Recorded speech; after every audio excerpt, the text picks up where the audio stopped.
चलिए, ये अहम खबरें हैं और इनमें से आपने कुछ स्टॉक्स को हमारे सीधा सौदा कप्तानों की टीम्स में आते हुए देखा है। अब डिस्कस करते हैं एक बहुत ही अहम ब्रोकरेज रिपोर्ट जो आज की बिग ब्रोकरेज रिपोर्ट है। यतिन जी हमारे साथ जुड़ चुके हैं।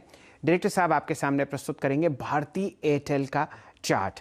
आपके सामने ये काउंटर मई 11 के आसपास उच्चतम लेवल पर चल रहा है। पिछले हफ्ते आपने दो डेवलपमेंट्स देखे, प्रीपेड प्राइसेस बढ़े हैं और पोस्ट पेड प्राइसेस भी बढ़ते हुए दिखे हैं। यतिन जी बताइए, ब्रोकरेजेस क्या कह रहे हैं? क्या टारगेट में इजाफा है भारती एयरटेल के? जी बिल्कुल इजाफा है और अर्निंग्स भी बढ़ाई हैं काफी सारे ब्रोकरेजेस ने। सबसे मूड पॉइंट ये है, जैसे कि आप बता रहे थे, कि पोस्टपेड प्लान्स के बाद उन्होंने कल अपना जो प्रीपेड टैरिफ है, जो बेस प्लान है, उसमें बदलाव किए हैं। क्योंकि हम लोग 4G की तरफ और 5G की तरफ जा रहे हैं, तो ये जो 2G वाला प्लान था और काफी सारे जो बदलाव करने थे वो भारतीय एयरटेल ने कर दिए हैं।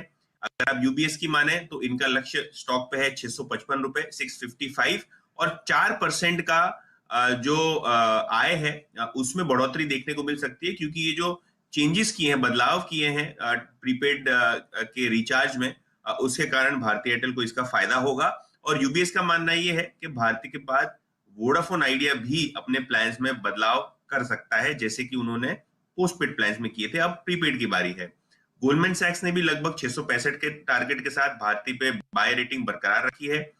जो गोल्डमैन सैक्स की कमेंट्री है वो काफी स्ट्रांग है स्टॉक पे। उनका कहना ये है कि जो जो सिग्निफिकेंट कैटलिस्ट है भारती के लिए, 2019 से सबसे बड़ा है, क्योंकि प्रीपेड में सबसे पहले भारतीय एयरटेल ने ट्वीक किया है और दूसरे जो सेक्टर के लीडर्स हैं वो भी ये फॉलो कर सकते हैं।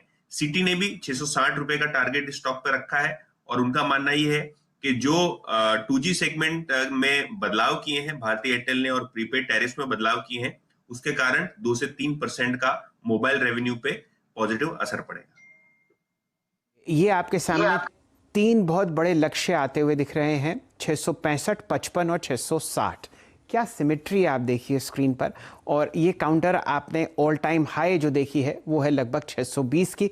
तो समझिए कि एक ब्लू स्काई टेरिटरी में जाने की उम्मीद है। टेलीकॉम बाजार को अगर आप देखें तो लगभग 90% रेवेन्यू किसी भी टेलीकॉम सर्विसेज प्रोवाइडर का प्रीपेड बिजनेस से आता है, यानी कि आप पैसा पहला दे देते हैं और उसके बाद सर्विस को इस्तेमाल करते हैं।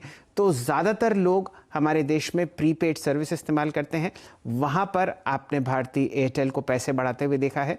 साथ ही साथ पोस्ट पेड पर, जहाँ पर हम बिल देते हैं महीने के बाद, लेकिन वो बिल का अमाउंट ज़्यादा होता है, वहाँ पर भी आपने जो नए नए प्लान्स आते हुए देखे हैं, प्राइसेस बढ़े हैं, इसलिए एवरेज रेवेन्यू पर यूज़र बढ़ेगा और साथ ही साथ टॉप लाइन में इजाफा होगा। और यही कारण कि इतना बड़ा आपने यहाँ पर लक्ष्य आते हुए देखा है। ब्रेकआउट स्टॉक आपके सामने भारती एयरटेल आज हो सकता है। चलिए।